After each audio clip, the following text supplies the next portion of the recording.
Hey there, Medical Wildcats. I'm Joseph Guggenheim. I'm a 1972 alum of the medical school, and this month's topic is Chicago's Dinosaur Hospitals. I've named it this not because this is where Barney goes when he's not feeling well, but because there are hospitals in Chicago that resemble the dinosaurs. So what is a dinosaur? It was a large animal that previously dominated its ecosystem and is now extinct. And the hospital analogy of this might be Michael Reese Hospital, which at one time was the largest hospital in Chicago. Other descendants of the dinosaurs, such as birds and lizards, evolved and continue to thrive in the current environment. And this might be something like Mount Sinai Hospital or Providence Hospital. There was a book published in 1922, History of Medicine and Surgery, and Physicians and Surgeons of Chicago, which listed 97 hospitals. Many of these hospitals were built by religious groups or nationality groups. After the Civil War, there were special hospitals that were built for women and children and African American patients. According to the Encyclopedia of Chicago, there were 84 hospitals in Chicago in 1950. This does not mean that several of these hospitals disappeared, but instead there was a large turnover in hospitals, with new hospitals being built and the old ones being demolished. Many of the hospitals in this era were built for and by nationality groups. There was Grant Hospital, which was previously named German Hospital, but the name was changed during World War I due to the anti-German sentiment.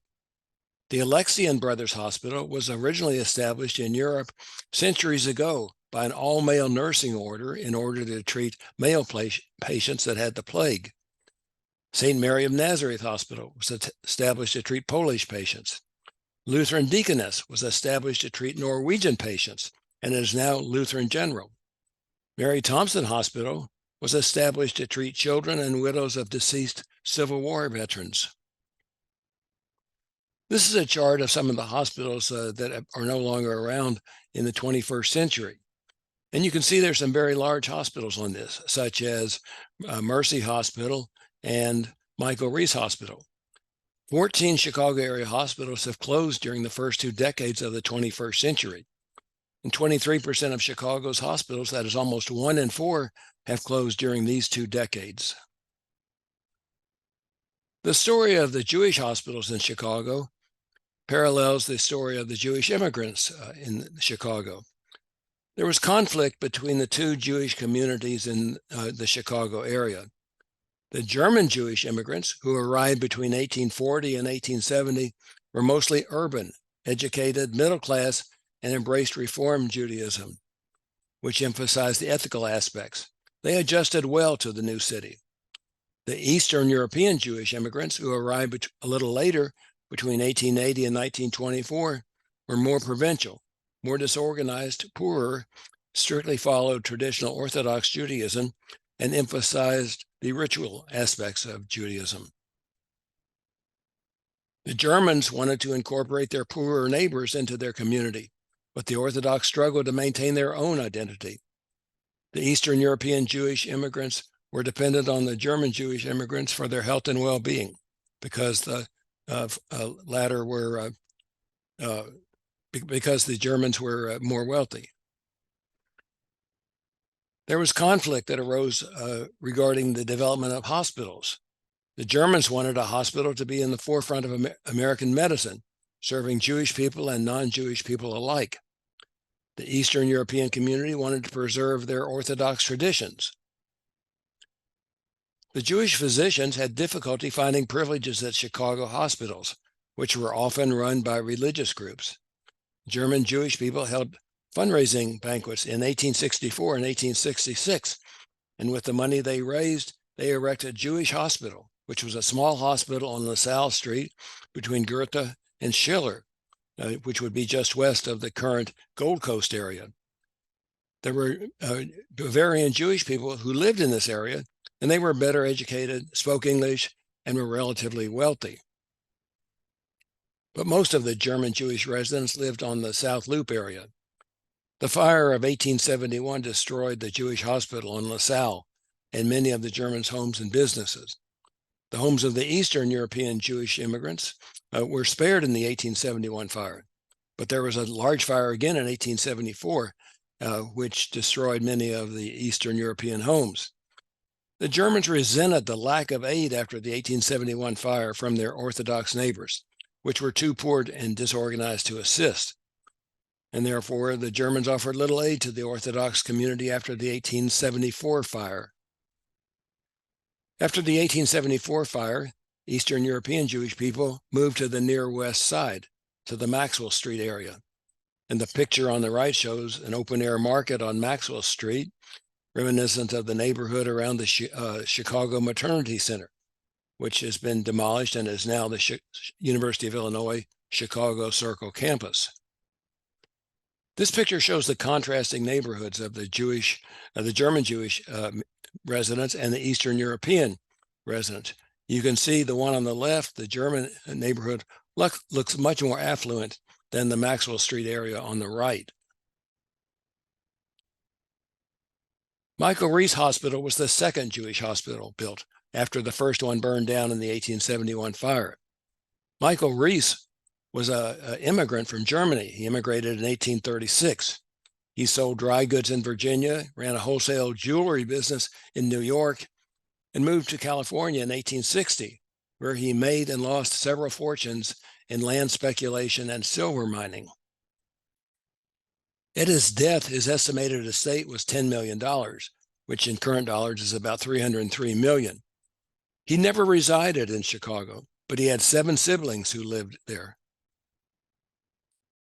Jacob Rosenberg, who was the brother-in-law of Michael Reese, proposed a new Jewish hospital to replace the burned down one, utilizing funds from his inheritance with 2 caveats. Number 1, it would be named Michael Reese Hospital. And number 2, it would be open to all, regardless of race, religion, or sex. And the new hospital opened in 1881. It was located at 29th Street and Ellis Boulevard.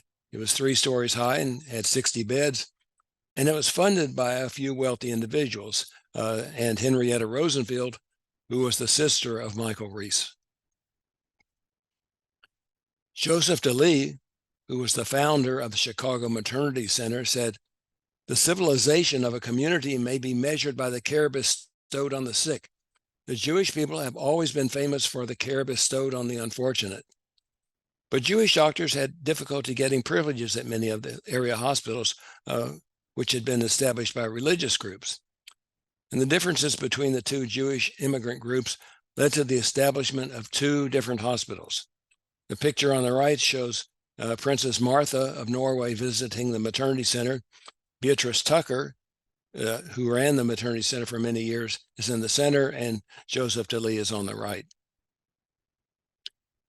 When Michael Reese Hospital first opened, few of the doctors were Jewish. In keeping with the Jewish tradition of altruism, the hospital accepted some patients who could not pay. Patients were often evaluated on admission for their ability to pay and their medical condition. And some were denied admission, and these were usually patients who were very ill, including some TB patients, as well as some of them that were so ill that they would derive no benefit from being admitted. The hospital replaced non-Jewish doctors with German Jewish doctors with the passage of the years. But kosher meals were a big point of contention between the 2 immigrant groups. Michael Reese Hospital refused to serve kosher meals. They did not want the expense of installing a kosher kitchen. But the Eastern European doctors were offended by this. The Russian and Polish Jewish people boycotted and refused to support Michael Reese Hospital. Jane Addams, who founded Hull House, said, "There is more ill feeling between Reform and Orthodox Jewish people than there is between Jewish and Gentile."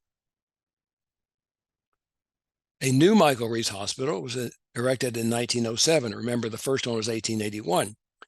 The Morris family donated research facilities and a children's hospital. The hospital attracted world-class talent. They were noted for their cardiovascular research, speech and hearing expertise, incubators for preemies, and they even developed a polio vaccine, which was later replaced by the Sabin and Salk vaccines. They formed a field hospital in Italy during World War II. The hospital was a source of prestige for the German immigrant community.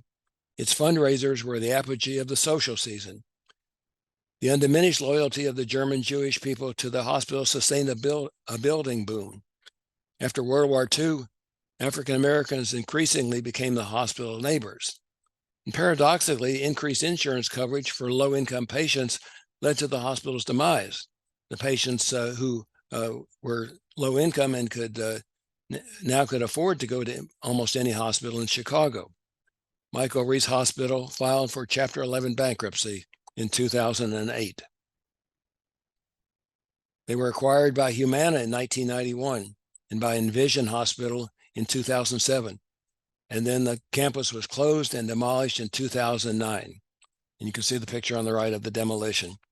At its peak, Michael Reese had 2,400 beds and 29 buildings.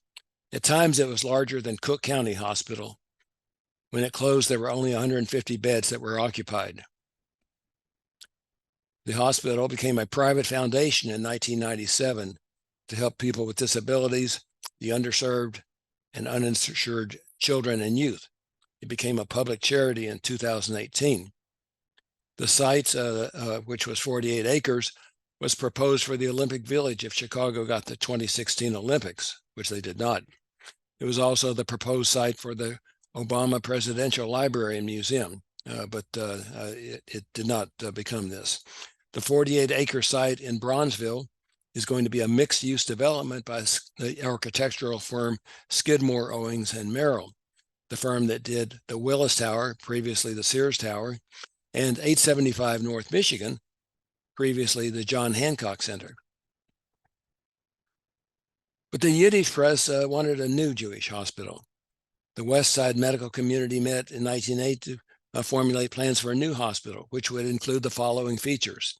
It would free them from dependence on their German neighbors, ensure equal employment, and this was the big feature. They would offer kosher meals.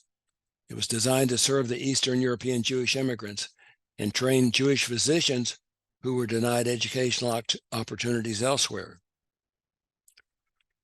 The new hospital opened on California Street near 15th Street in the heart of the Orthodox Lawndale community.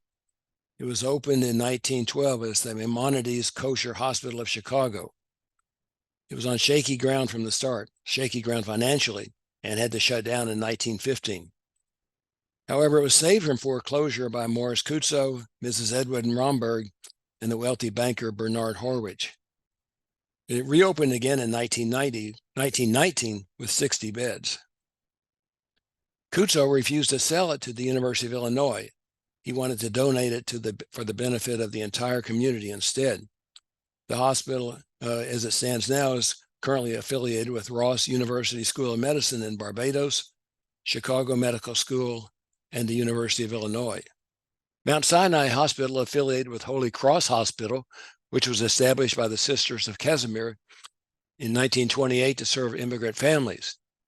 Both Mount Sinai and Michael Reese hospitals gradually lost their Jewish identity as the Jewish residents moved out of the neighborhood and left to other areas. Jewish physicians also found staff privileges at other hospitals. Mount Sinai Hospital now primarily serves an African American and Latino population. In 2017, Mount Sinai discontinued the pediatric trauma and pediatric inpatient services because they were not being utilized. The pediatric patients averaged only 6 out of designated 24 beds. Mount Sinai currently has 264 beds. Please join me next month when I will continue with part 2 of Chicago's lost hospitals, those that have been demolished or have been either resurrected and repurposed. In the meantime, stay safe, stay healthy, stay connected with each other, and I look forward to our virtual meeting next month. And please join us for Alumni Weekend, October 13th through 14th. Thank you.